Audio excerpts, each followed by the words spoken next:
waaw maa ngi nuyu ñëpp di nuyu askanu Sénégal bi maa ngi tudd Léon Bouassi je suis Mankagne mais je suis là non pas en tant que Mankagne mais en tant que citoyen républicain attention affaire du affaire xeet du affaire ethnie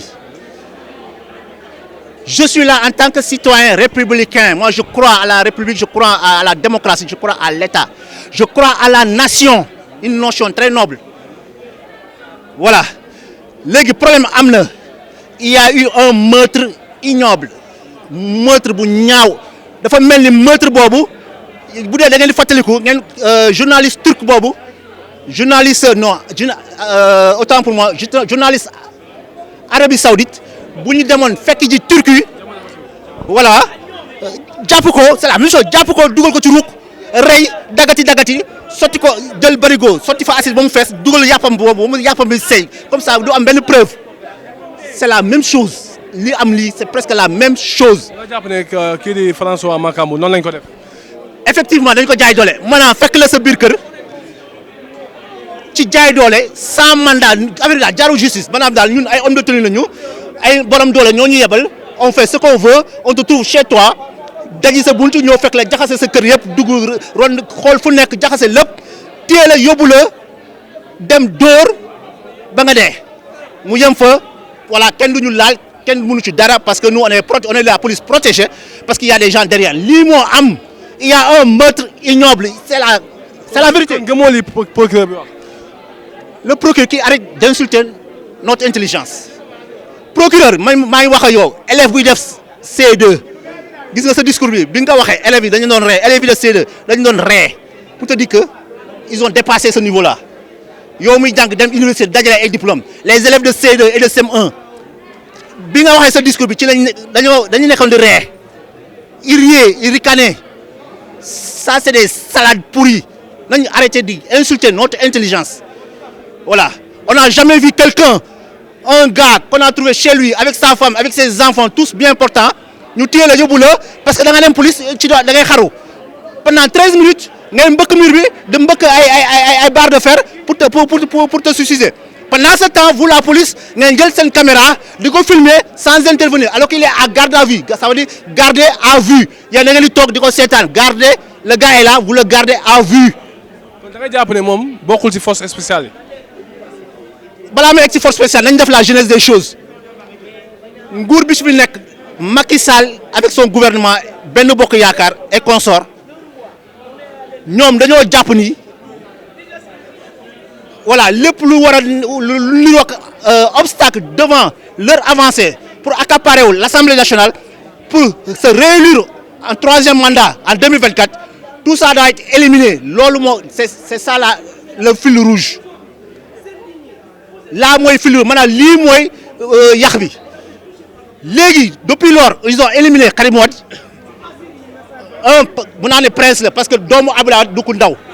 Voilà, il est puissant, mais n'empêche qu'ils l'ont éliminé. Khalifa Sall, ils l'ont éliminé.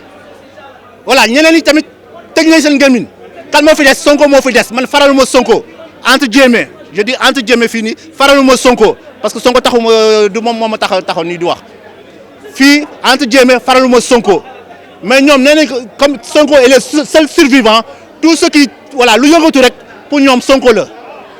mort bi nii dee bi nii rey bi nii ça entre dans ce cadre. force spéciale amul. force spéciale c'est du bidon c'est du pipeau et ça commence depuis affaire Adji Sarr ils ont voulu s'inspirer de l'affaire DSK en New York mais ñoom ay cuune lañu il ne peut pas monter un scénario bu jaar yoon il ne peut pas écrire un script bu jaar yoon voilà ils ont une actrice bu mooy xam ne mooy loolu donc ñoom si leen bopp ñoo cuune depuis affaire Adji Sarr ça a capoté. Ils ont échoué ensuite ñu ñëw ci ay éléments MFDC yu jógee Casamance daaw ci émeute affaire Adji Sarr bi ñu ne des gens armés jusqu'aux dents ont pris des transports en commun de la Casamance traversé Bignona traversé Gambie traversé Kaolack traversé Fatick Kaolack Thiès ñëw ba Dakar def rey ay nit jëlaat ay transports en commun delluwaat ba Casamance benn police gisu leen benn police jàppu leen benn gendarme gisu leen benn gendarme gisu leen jàppu leen benn militaire gisu leen jàppu leen mais de qui sama tong. mais lii day mel ne day réconforter li nga xam ne mooy. li Ousmane Sonko waxoon ne Macky Sall dafa bañ waa Casamance. maa ngi ñëw balaa may egg ci loolu léegi beneen complot bu bidon mooy que marche bi passé ñu ne voilà des rebelles tranquillement solo ba set jóge nañ Casamance ñëwaat sans arme bi pas ñu ñëw di promener wu ci lañ leen doog a gis doo la jàpp mais regarde-moi ça un rebelle qui vient avec des armes tu le vois pas maintenant un rebelle qui vient sans arme ñëw di promener wu nii kooku nga mën a gis kooku nga mën a teg loso mais de kii ñi ku ñu yàpp de kii sa moque-t-on léegi dernier complot mooy les affaires force spéciale mooy lan dans tout pays tu vas aux États-Unis en Russie la force spéciale c'est la crème de l'armée ñoom ñooy njëkk a bu guerre amee ñooy njëkk a dem au front ñooy baliser le terrain woyaay doog a ñëw si ginnaaw c'est ça qu'on appelle une force spéciale ils le connaissent bien c'est des commandos maintenant comment tu peux trouver une femme dans sa maison mu uufal njaboot nga ne kii force alors qu'il n'a jamais manié une arme il n'a jamais vu une arme il n'a jamais été dans un champ de bataille nga ne kii force spéciale la benn femme bu dee nga ne kii force spéciale la benn wala nga dem jël benn waay boo xam ne il est malade xam nañu ko waxee insuffisance rénale nga ne kii force spéciale la mais de kan la ñuy yab nañu arrêter de insulter notre intelligence la force spéciale là c'est un complot encore bidon pipeau. lan mooy mot d'ordre Mankagne yi. non pas mot d'ordre Mankagne mot d'ordre de tous les citoyens Mankagne waaw bu la neexee mot d'ordre muy Mankagne mot d'ordre Ndiago mot d'ordre Socé mot d'ordre Joola mot d'ordre Seereer mot d'ordre Bambara mot d'ordre Bassiri mot d'ordre beneen xeet ak beneen xeet ak beneen xeet qui forme la nation sénégalaise mooy que ñun du ñu votel Macky Sall au 31 juillet du ñu votel Benno Bokk Yaakaar élection présidentielle Macky Sall na dem toog noppalu na xam ne duñu ko votel c'est pas la peine muy dépenser ay milliards ci campagne yi nañ dem noppalu ñu nañu xam ne député bi assemblée bi on donnera pas ça à Benno Bokk Yaakaar on donnera pas l'Assemblée nationale à Macky Sall loolu na leer dee dafa doy on en a marre ça se fait plus dans le monde on en a marre personne ne tue plus pour la politique voilà nañ ko jaayante ci terrain bi convaincre les populations c'est comme ça que ça se passe qu'ils arrêtent de tuer ça c'est dépassé mon Dieu. Merci beaucoup.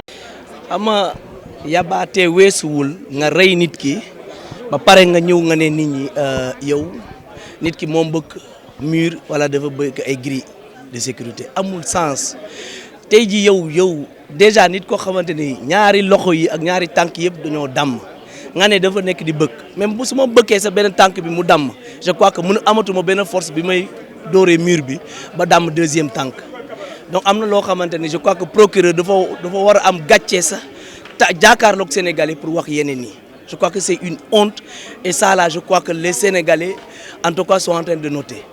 lan nga gisee Macky Sall ne bu ma ne sax Macky Sall ñi nga xam ne ñoom ñoo yor wàllum sécurité Sénégal nañ force spéciale lañ xam nga déjà ne moom bokkuloon si ñi ñi jàppoon ne force spéciale ñeneen ñi ñu ngi leen di jàppee plage Mbao alors que moom këram lañ ko jàppee et puis moom si suba lañ ko jàpp ñeneen ñi c'était à 20h donc amul benn rapport nit ki mënoo ko fekk këram après tu poses des questions tu parles de terrorisme un Mankagne avec terrorisme boo ko waxee sax je crois que même Sénégalais bu 2 ans sax xam na ni que loolu mënu nekk am na loo xamante ne je crois que aujourd'hui les Mankagnes sont atteints dans leur âme les Mankagnes sont vraiment violentés et humiliés et ça la mort de François Mancabou vient rajouter la liste parce que déggoon nañ fii tuumal nañ ay Mankagne fi ay rebelle kañ lañ mës a gis Mankagne rebelle am na loo xamante ne ñun duñ ko nangu te xeex bi fi mu ngi doog a door ñu ngi koy tàmbali mais jeexagul et le régime là va s'entendre en tout cas va entendre les Mankagnes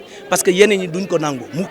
mais lii kon day ñëw réconforter ki nga xam ne moom mooy Ousmane Sonko mais Macky Sall dafa bañ li nga xam ne mooy waa Casamance. xam nga xëy na du ma waxee noonu sax naan dafa bañ waa Casamance parce que du ma am tous les éléments mais ce qui est clair man mi xëy na politique laa mais tey jii su may wax ni je ne parle pas au nom du mouvement auquel j'appartiens mais dafa am ni il est clair qu'aujourd'hui on veut juste coûte que coûte justifier que fii Sénégal am na ay rebelles fi dugg Dakar fii am na ay terroristes fi dugg te bu ko jiñ nit waaye suñ ko buggee def nañ ko def ak ñeneen mais c'est pas avec la communauté Mankagne je crois que juum nañ ci temps yëpp ay Mankagne lañ nekk di jàpp di leen tuumal yooyu duñ ko nangu te loolu duñ ko baal nii c'est pas fini comme ça parce que lii dinañ dëgg Mankagne yi et on va faire ce qu'il y a à faire. Voilà. Ça c'est le premier acte et ça retenez que c'est le premier acte, il y aura un deuxième, il y aura un troisième et ça vous en serez informés. Est-ce que tey jii Macky Sall bu leen woowoon yéen seen communauté ñun soxlawuñ ko ñoom ñi ko soxla ñu ngi wetam di dul rek ñu ngi foofu di dul rek waaye ñun c'est la dignité humaine qui est engagée c'est l'honorabilité du Mankagne qui est engagée aujourd'hui et c'est cet honneur-là que nous voulons laver. xëy na ñeneen de man xaw ma man sama jëmmu bopp man faalewu ma loolu man on n'a qu'à rendre justice au Mankagne qu'on a tué, violenté et tué et on veut le justifier. Un procureur de la République, si se dit intellectuel, il doit savoir qu'il a affaire à des intellectuels. Le procureur n'est pas là pour défendre les forces de l'ordre. Il est là pour défendre les Sénégalais. Maintenant, s'il y a des bavures policières, s'il est là pour les défendre, c'est qu'il a raté sa vocation. Ça, ce n'est pas un énarque. Merci. Dans tous les cas, ce qui est clair, c'est que je vous ai dit qu'on vient de démarrer l'affaire. Ça va continuer comme ça jusqu'à ce que justice soit faite. Ok, tout bien sant. Man maa ngi ne boo normalu man ma defoon demande di invité presse bi pour mu ñëw fii nii. Situation bi noo koy jàngatee. Bon tey dañoo génn ni comme tout Sénégalais pour indigner wu parce que on a perdu vraiment quelqu'un de très loyal qui a servi le Sénégal moo tax ñu ñëw fii nii di indigner wu. Ça nous a choqué, ça a choqué tout le monde. Tout Sénégalais épris de justice est choqué par ce qui s'est passé. Ousmane Sonko ne woon ne ki nga xam ne mooy Macky Sall dafa bañ waa Casamance lii day ñëw yokk ci xar bi karaw wala.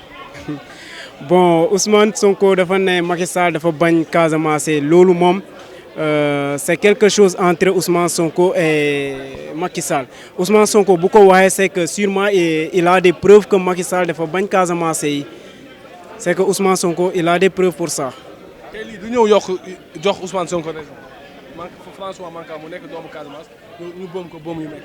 Bon, je pense que ça réconforte Ousmane Sonko dans sa position de dire que Macky Sall n'aime pas les Casamancés. Puisque voici un fils qui a servi le Sénégal loyalement, honnêtement et dignement, a été tué comme ça rapidement. C'est écœurant, c'est choquant. Je pense qu'il conforte Ousmane Sonko dans sa position de dire que les gens n'aiment pas les Casamançais. lan mooy suite bi tey woote ngeen conférence de presse suba lan lay doon. Bon tey woote nañ conférence de presse bi nous allons regarder la réaction de l'État, du gouvernement du Sénégal. Qu'est-ce qu'ils vont nous dire, qu'est-ce qu'ils vont faire? Parce que nous, tout ce que nous demandons, c'est la lumière sur cette affaire. Nous savons tous que quelqu'un qui a été sain et sauf quitte chez lui, mu dem di mbëkk miir pendant 13 minutes et puis que les gens l'observent comme ça. Loolu moom vraiment c'est inadmissible, c'est inconcevable. Supposons qu'en réalité moom dafa doon mbëkk miir mu mbëkk miir pendant 13 minutes. Il était en garde à vue, c'était gardé à vue. Quand ils étaient censés arrêter, même s'il est atteint psychologiquement, ces gens étaient censés l'arrêter pour mu bañ a se suicider wu. Mais nous savons tous que c'est filmer nit pendant 13 minutes. Nous savons loolu moom dafa doy waar grand dafa doy waar. Oui.